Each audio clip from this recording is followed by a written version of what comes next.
Saka kwedu kuita panyaya version apo chikupai nyaya dziri kuitika muZimbabwe.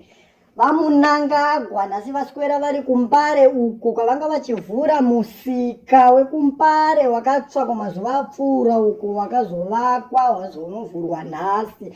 Asi nyaya iri kutaurwa nevanhu vari kushamisika kuti vamunangagwa vakushanda kukanzuru here, nekuti basa remusika rinozikanwa nekuti musika wekuMpare unokontrolewa nekanzuru. Semunhu wapurezidendi vari kunzi vasiya vavhara ofisi yavo vakananga kuMpare kunovhura musika. Vanhu havachazive kuti vamunangagwa vakushanda kukanzuru here kana kuti zvinhu zvese zviri munyika zvaanda ZANU-PF vakungopinda nepavasingadiwe. Ukuwo vamwe vari kuti vamunangagwa vanga vaenda kumusangano kuMpare, nekuti vanhu vari kushamisika kuti vanhu vacho vanga vari mumusika vanga vachinzi vanovhurirwa musika vacho vanga vakatopfeka marigariya zvavo. Saka hatichaziva kuti chinhu chese chatoo cheZANU-PF. Kana iwewe usingaite zveZANU-PF hauna cheunobhenefita. Vamwe ndo vari kuti vanhu vakatopisa musika wacho vatori vanhu veZANU-PF vanga vane chinangwa chekuti vabvise vamwe vanhu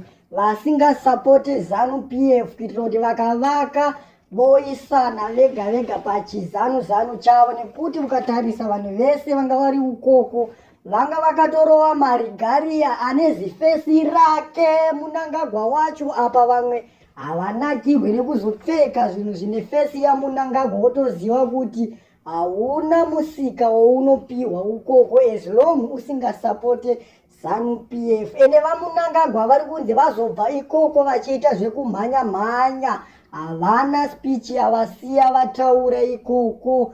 Vari kunzi utano hwavo hunenge huri kurwadza nyama hadzisina kumbogarisika. Ukuwo vamwe vari kuti vari kungosimbiswa kubudiswa pane vanhu kuitira kuti vanhu vangonzi vari fiti, asi vari kuita zvekufosa. Nyama dzavo hadzina kumira zvakanaka. Vamunangagwa vari kutonzi izvozvi vanogona vatoenda kana kuchipatara, asi information yakakwana haisati yabudiswa. Asi ndo nyaya tiri kuona iri panapo. Ukangoona nyaya yatotaurwa wotoziva kuti ine kachokwadi mukati, nekuti vaMunangagwa ukada kutarisa mazuva apfuura vaimhanyisana nemusangano wema2030 maslogan, but ukada kutarisa izvozvi hakuna kana zve2030 zvichataurwa mushure mekunge vageza vakangobudikirawo kubvoonekwa vakabva vakati aiwa mukuru vakura, mukuru vari kurwara, mukuru havachakwanise chibasa ichi. Ende mukuru vakakomberedzwa nembavha, havasisiriwo vari kutonga. Munhu ari kutonga nyika chaiye vanosanganisira amai Munangagwa, Axilia nanaTagwirei nanaChivhayo, ndo vanhu vari kunzi vari kutonga nyika. Baba Munangagwa vari kungonzi chingori chigutswa chakangoiswa paposto, but zvekuita chaizvo hapana. Ukada kutarisa mari dzenyika dziri kushandiswa vanototaimirwa. Baba Munangagwa vakatacha vachidhomoka vongonzi baba isai signature, tatopedza mapepa kubva kudhara. Baba votoisa signature zvokuti pavanozoita kanoma vanenge vachingobvunza vamwe vanhu kuti varipi, vongonzi takavadzinga basa ndimakasaina here imi makungokanganwa. Ivo votonyarara. Nyika yacho hatichanyatsoziva kuti inyika yedu here kana kuti yatova nyika yekwaMunangagwa chete nekwaTagwirei nevekwaChivhayo. Ukuwo nyaya yemaMP iri kunetsa. maMP aya ari kubuda achiganza achilaudha. Tiri kuona vamwe panapa vapiwa mastendi vamabvuma vari kutoganza kuti aiwa inini ndapiwa sheya yangu yekushanda kwandakaita, handina kupiwa chinhu cheukoko muhomwe, asi ndapiwa zvandakashanda.